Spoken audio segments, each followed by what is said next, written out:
வணக்கம். சித்தகர் உணவே மருந்து, மருந்தே உணவு. ஸ்ரீவிகா ஃபார்ம்ஸ் தக்கப்பூண்டு போட்டிருக்கோங்க.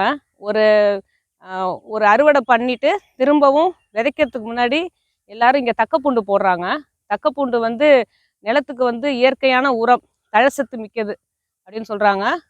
இப்போ தக்கப்பூண்டு போட்டிருக்கோம். இதுக்கு முன்னாடி ஆத்தூர் கிச்சலி சம்பாவும் இட்லி அரிசியும் போட்டிருந்தோம். அதனால தான் இந்த 2 துண்டில் தக்கப்பூண்டு போட்டிருக்கோம்.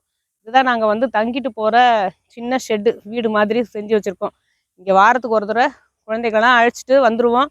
விறகடுப்பு சமையல் தான். இங்கே சுற்றி கிடைக்கிற காய்கறிகள், கீரைகள் தான் சமைச்சு சாப்பிடுவோம். ஃபுல்லாக குழந்தைகளை இப்படி தான் பழக்க முடியுது.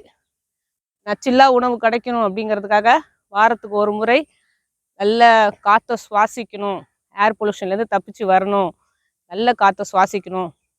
இங்கே சுற்றி நிறைய கோயில்கள்லாம் இருக்குது. இந்த மாதிரி தான் நம்ம அடுத்த ஜெனரேஷனை கொஞ்சம் கொஞ்சமாக பழக்கி ஆகணும். நம்ம வரும்போது நம்மள அறியாமல் குழந்தைகளையும் அழைச்சிட்டு வருவோம் இல்லையா? குழந்தைகளும் இந்த லைஃப் ஸ்டைலுக்கு அடாப்ட் ஆகிடுவாங்க. ஸோ இதுதான் இது இப்படி ஒரு வாழ்க்கை இருக்குது அப்படின்னு அவங்களுக்கு தெரியும். எவ்வளோ முடியுதோ நாங்களாம் இங்கே வரும்போது உங்களுக்கு வீடியோ எடுத்து போடுறோம். எங்கள் வாழ்வியல் முறை ப்ராக்டிக்கலி எங்களுக்கு இது வரைக்கும் நோயில்லா வாழ்வு கொடுத்துருக்கு. அதையும் நீங்கள் பின்பற்றணும்.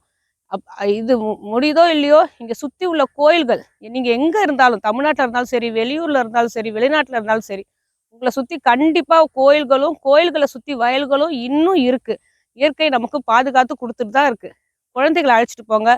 மாதத்துக்கு ஒரு முறையாவது அவங்க காலையிலேருந்து சாயந்தரம் வரைக்கும் ஒரு இயற்கையான சூழலில் இருக்கும் போது, ஒரு செடி இப்படி தான் வளருது அப்படின்னு அவங்களுக்கு தெரியும் போது, இதுலேருந்து தான் அவங்களுக்கு ஃபுட்டு வருது, இந்த அவங்க சாப்பிட்ற உணவு எவ்வளோ முக்கியமானது அப்படின்னு அவங்களுக்கு தெரியும் போது, அவங்க குழந்தைகளுக்கு ஃபுட் நாலேஜ் வரும். நிறைய ஃபுட் நாலேஜ் வரும். இது சாப்பிட்டா இது நமக்கு நல்லது, இது சாப்பிடக்கூடாது, எதை சாப்பிட்ணும், எது இயற்கையாக வருது, எது செயற்கையாக வருது. ஒரு ஒரு ஒரு நெல்மணி நமக்கு கிடைக்கிறதுக்கு 3 மாதத்துலேருந்து 6 மாதம் ஆகுது.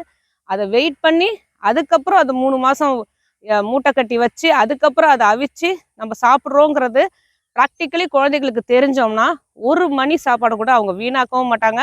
நம்ம சாப்பாட்டை தான் சாப்பிடுவாங்க. ஃப்ரைட் ரைஸு மற்ற விஷயம் அப்படிங்கிறத அவங்க யோசிக்கவே மாட்டாங்க.